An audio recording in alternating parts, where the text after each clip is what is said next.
कि 70% वक्फ की जायदाद पे कब्जा हो गया। अरे भाई, जब कब्जा हो गया तो आप लिमिटेशन कानून क्यों अप्लाई कर रहे हैं? बीजेपी वाले बोलते ओवैसी बहुत सी जायदाद पे कब्जा करके बैठा है।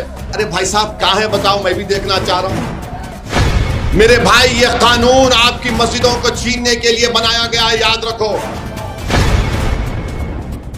इस कानून में सेक्शन 3D बनाया गया, जो पूरी पार्लियामेंट में इत्तेफाक से अल्लाह ने मुझे ही मौका दिया उसके बारे में बोलने के लिए। और क्या है कानून? वो कानून ये है कि अगर कोई आसार कदीमा के तहत प्रोटेक्टेड और एंशिएंट मॉन्यूमेंट है तो वक्फ नहीं होगा, उसका मालिक ASI होगा, आसार कदीमा होगा। कैसे होगा बताइए आप? आसार कदीमा पहले आया या फिर यहां पर वरंगल की कोंडा मस्जिद पहली आई? बताओ आप। कोंडा मस्जिद पहली आई थी ना, मक्का मस्जिद पहली आई। आसार कदीमा तो अंग्रेजों के जमाने बनाया गया। तो मोदी जी बोल रहे नहीं, वक्फ नहीं होगा, आसार कदीमा उसका मालिक होगा।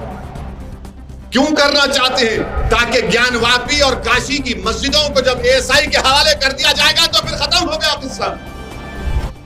वो ASI वाले बोलेंगे कि नहीं, अब आपकी नमाज पढ़ने से हो सकता मस्जिद में कुछ हो रहा, या तो आप सूरज के तुलू और गुरूब के दरमियान में ज़ोहर और मगरिब की नमाज, ज़ोहर और असर पढ़ लो, या फिर जुमे की एक नमाज पढ़ लो, या नहीं आता बंद कर देंगे। ये 3D का कानून बनाया गया। 2C का कानून बना दिए, सेक्शन 2C के जितने भी ट्रस्ट इस कानून से पहले और बाद में थे, मोदी जी ने खामखा हमारे बोरी मुसलमानों के कंधे पे रखकर तोप चला दी और कहा कि बोरी मुसलमानों के लिए, जबकि आपने ऐसा कानून बनाया कि बोरी मुसलमान तो बोल रहे थे कि हमको मत रखो इस कानून में, क्योंकि उन शिया का एक हिस्सा है, उनके पास दाइल मुतलक का एक कंसेप्ट है, उसके खिलाफ जाता है कानून ये। मगर मोदी जी ने कहा, आओ बोरी भाइयों, तुम्हारे कंधे के रख पर तोप चलाऊंगा, फायदा मुकेश को करना है, तुमको नहीं करना। हम लोग क्या बोलते हैं कि मामू की दुकान पे नाना की फातिहा हो गई।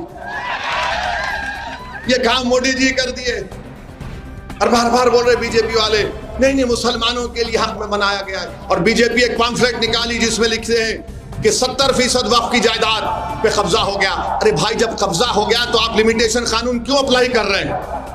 तो बीजेपी वाले बोलते ओवैसी बहुत सी जायदाद पे कब्जा करके बैठा है।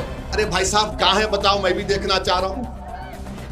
कहां है बताओ, किधर है, कौन सी जायदाद है? अगर कब्जा करके बैठा है तो तुम मेरे को मालिक क्यों बना रहे फिर?